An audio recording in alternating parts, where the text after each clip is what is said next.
Hello students, today we will discuss some important MCQs on direction control valves. I am Professor P.B. Vise from Padma Shri Dr. V.B. Kolte College of Engineering, Malkapur. So first question is,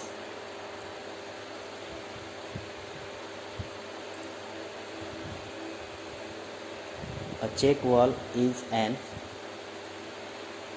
first option is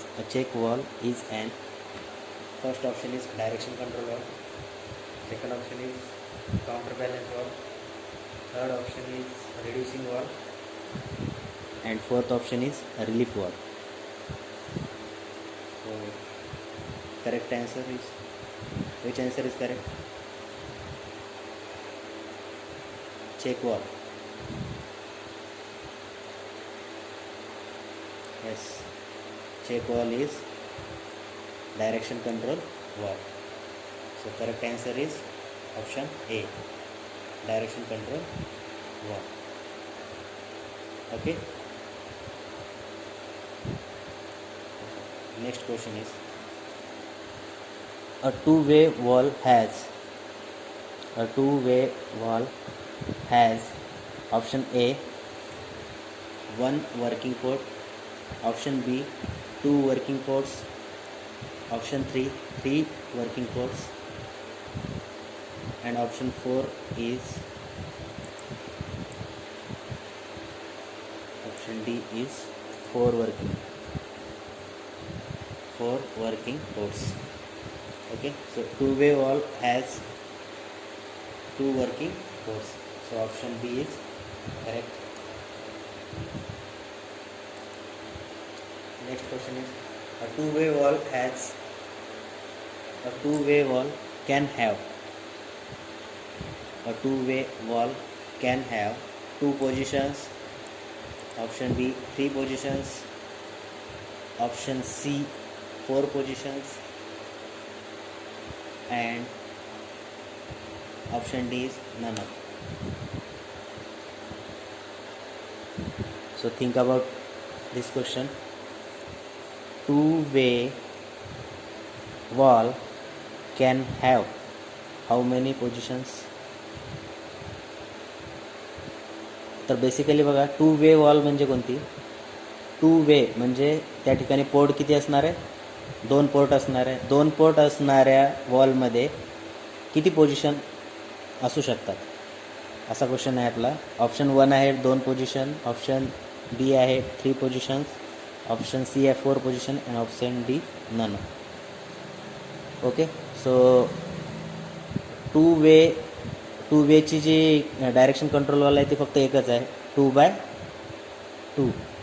to वेवाली म्हणजे 2 पोर्टवाली फक्त एकच direction कंट्रोलवाला आहे, 2/2 म्हणजे काय? 2 वे 2 position. So answer of this question is 2 position. लक्षात येत आहे? So third answer is option A. Fourth, one three-way valve can power a double acting cylinder in both directions. जर तुम्ही टाइप्स ऑफ डायरेक्शन कंट्रोल वॉल्वचं lecture जर attend केलं असेल माझं, तर तुम्हाला लक्षात येईल. बरोबर आहे? तुम्हाला कंडिशन सांगितल्या होत्या की सिंगल ॲक्टिंग सिलेंडरसाठी कोणती वॉल्व यूज केली जाते आणि डबल ॲक्टिंग सिलेंडरसाठी कोणती वॉल्व यूज केली जाते आहे. आठवत असेल तर सांगा. लाईव्ह चॅटमध्ये तुम्ही सांगायचं आहे 4th नंबरच्या क्वेश्चनचा ॲन्सर. तुम्ही लाईव्ह चॅटमध्ये ॲन्सर टाईप करा 4th क्वेश्चनचं.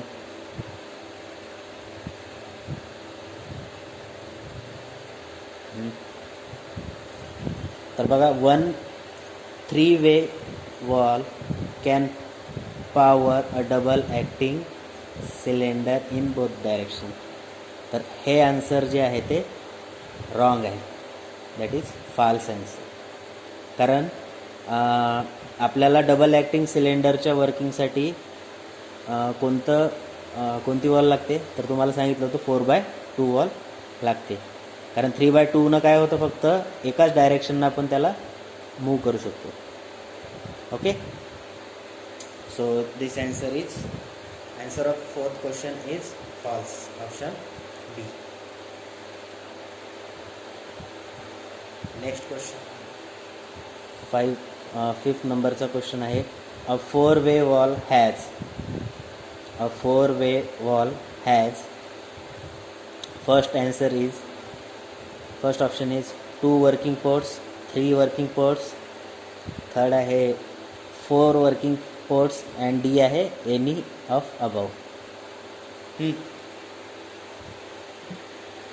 Four-way wall has किती वर्किंग पोर्ट्स असतात? 4 वे म्हणजे 4 वर्किंग पोर्ट्स. म्हणजे याचा आन्सर कोणता आहे? Option C. लक्षात येते? म्हणजे याचा आन्सर काय आहे आपला? फिफ्थ नंबरच्या क्वेश्चनचा आन्सर आहे 4 working ports. Okay. Option 6. A 5-way wall is normally used in. A 5-way wall is normally used in. Option A आहे एअर सर्किट्स. एअर सर्किट्स म्हणजे न्यूमॅटिक सर्किट. लक्षात येते? कॉम्प्रेस एअर जॅट सर्किटमध्ये use होते, त्याला काय म्हणतो आपण? Pneumatic circuit. ऑप्शन बी आहे हायड्रॉलिक सर्किट्स. ऑप्शन सी आहे both air and hydraulic circuits. आणि ऑप्शन डी आहे अदर. सो तुमच्याकडे 10 सेकंद आहे वेळ. 10 सेकंदमध्ये गेस करा तुमचा आन्सर कोणता आहे. Option A, B, C, D. 6 नंबरचं लाईव्ह चॅटमध्ये टाका लवकर.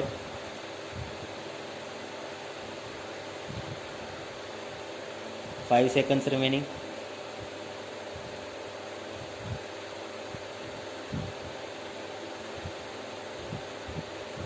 ओके, टाईम झालेला आहे. याचं करेक्ट आन्सर आहे ऑप्शन सी. कारण 5/2 म्हणजे 5-वे वॉल जे आहे ते 5/2 ही वॉल जी आहे ते नॉर्मली दोन्ही सर्किटमध्ये यूज होते. लक्षात येते? हायड्रॉलिक सर्किटमध्ये पण आणि न्यूमॅटिक सर्किटमध्ये पण. लक्षात येते? ओके, चला next question. Direct solenoid operated valves. Option A are only DC current activated. Option B are only AC current activated. Option C is operate of either AC or DC current. And option D other. Other means या 3 पेक्षा different answer. Okay. So तुमच्याकडे 10 seconds आहे. Answer guess करा. Live चॅटमध्ये answer टाकायचं आहे. Question 7 त्याच्या पुढे answer ABCD असं लिहा.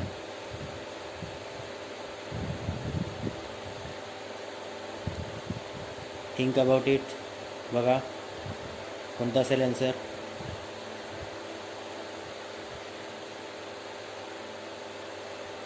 गेस करा. ओके, तर याचं करेक्ट आन्सर आहे बघा, सॉलिनॉइड ऑपरेटेड वॉल जे आहे DC करंटवर पण ॲक्टिवेट होते आणि AC करंटवर पण ॲक्टिवेट होते. It depends upon supply of current. Okay, तर AC अल्टरनेट करंटवर पण ऑपरेट होते आणि डायरेक्ट करंटवरती पण ऑपरेट होते. त्यामुळे 7 नंबरच्या क्वेश्चनचं करेक्ट आन्सर आहे option number C. Okay, next.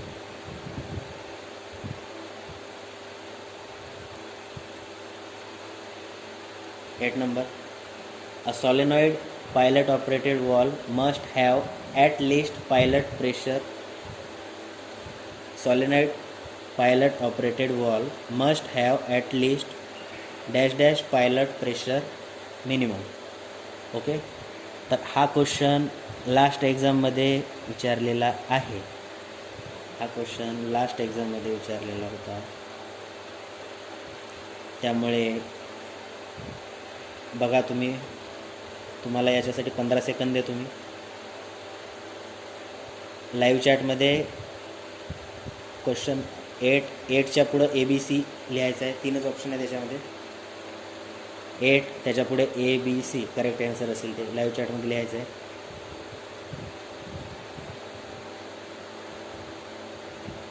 Anyone बघू कोणाचं करेक्ट येतं आन्सर. तर करेक्ट आन्सर आहे याचं 50 to 75 PSI. 50 to 75 PSI. Okay. Next question 9 number. This symbol is for. बघा या ठिकाणी डायग्राममध्ये सिम्बॉल दिलेला आहे.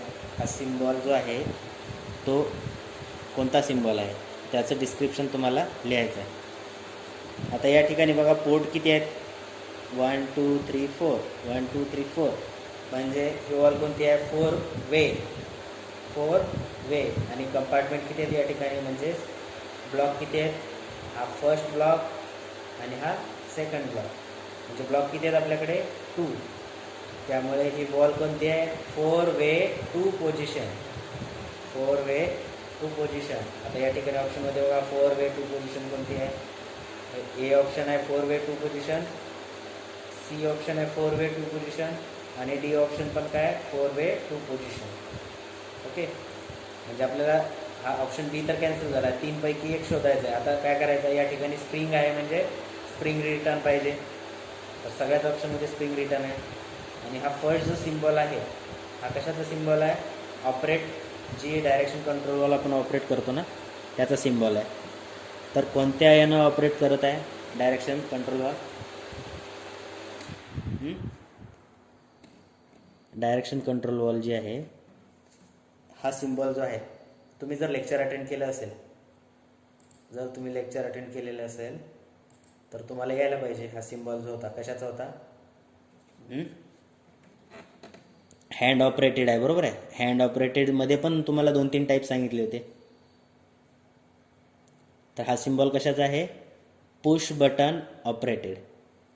लक्षात येत आहे पुश बटन ऑपरेटेड. त्यामुळे आपलं करेक्ट आन्सर कोणतं येईल ऑप्शन कोणता ऑप्शन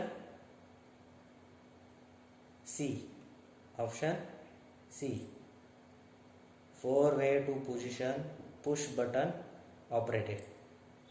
लक्षात येते. आता या ठिकाणी जर पुश बटनच्या ऐवजी लिव्हर दिलेले असतील हँड लिव्हर और फूट लिव्हरचा सिम्बॉल जर दिला असता तर त्यावेळेस काय आलं असतं ऑप्शन आपलं 4 way 2 position direct lever operated spring return. लक्षात येते. आणि सॉलिनॉइड कधी आला असता सॉलिनॉइडचा सिम्बॉल कसा आहे रेक्टँगल आहे ना. या ठिकाणी काय असतं रेक्टँगल आणि त्याच्यामध्ये क्रॉस लाईन. हा सिम्बॉल कशाचा आहे सॉलिनॉइड ऑपरेटेडचा. तर त्या केसमध्ये काय आलं असतं आपलं सॉलिनॉइड ऑपरेटेड. आता या ठिकाणी कोणता आहे पुश बटन ऑपरेटेड. त्यामुळे आपलं करेक्ट आन्सर आहे ऑप्शन सी. लक्षात येत आहे करेक्ट आन्सर काय आपलं option C 4 way 2 position push button operated. Okay. आणि लास्ट क्वेश्चन आहे आपला दिस सिम्बॉल इज फॉर. बघा डायग्राम दिलेली आहे तुम्हाला तर त्याच्यावरून तुम्हाला समजेल. हां या ठिकाणी बघा पोझिशन वे किती आहेत म्हणजे पोर्ट किती आहेत 1 ABPT 4 पोर्ट आहेत बरोबर आहे. म्हणजे 4 वे यायला पाहिजे. तर यातलं बी ऑप्शन कटलं कॅन्सल झालं. 4 वे आहेत. पोझिशन किती आहेत हा फर्स्ट 1 हा 2 आणि हे 3 ब्लॉक आहेत. म्हणजे 4 वे 3 पोझिशन 4 वे 3 पोझिशन. आता या ठिकाणी बाकी काही पाहायची गरज आहे तुम्हाला. 4 वे 3 पोझिशन फक्त ऑप्शन ए मध्ये आहे. बघा बी मध्ये काय दिलेलं आहे 3 वे 4 पोझिशन रॉंग आहे. सी मध्ये 4 वे 2 पोझिशन रॉंग आहे. डी मध्ये 4 वे 2 पोझिशन ते पण रॉंग आहे कारण आपल्या पोझिशन किती आहेत 3. त्यामुळे करेक्ट आन्सर काय येईल या ठिकाणी 4 वे 3 position direct solenoid operated spring return. लक्षात येते. हां आता बघा हा सिम्बॉलवरून जर पाहायचं असेल आपल्याला तर स्प्रिंग आहे म्हणून स्प्रिंग रिटर्न आहे. आणि हा जो सिम्बॉल आहे रेक्टँगल आणि त्यामध्ये क्रॉस लाईन तर तो सॉलेनॉइड ऑपरेटेडचा सिम्बॉल आहे. लक्षात येते. तर हे आहे सिम्पल डायरेक्शन कंट्रोल वॉलवरतीचे MCQs. तर अशाच टाईपचे MCQs जे आहेत ते तुमच्या एक्झाममध्ये विचारले जातील. आय होप तुम्हाला हे 10 क्वेश्चन्स व्यवस्थित अंडरस्टँड झाले असतील. ओके. जर तुम्हाला काही डाऊट असतील याच्यामध्ये क्वेश्चनबाबत तर तुम्ही कमेंट सेक्शनमध्ये मेन्शन करू शकता. ओके. आणि प्रत्येक स्टुडंटने चेक करा एकदा लाईव्ह चॅटमध्ये तुम्ही अटेंडन्स मार्क केलेली आहे की नाही. ओके. तर भेटूया आपण नेक्स्ट लेक्चरला. उद्या पाहूया आपण MCQs on another topic. Okay. पुढचा जो टॉपिक असेल त्याच्यावरचे इम्पॉर्टंट MCQs पाहणार आहे. उद्याच्या लेक्चरला आपण मॅक्झिमम क्वेश्चन कवर करायचा प्रयत्न करूया. ठीक आहे. थँक्यू.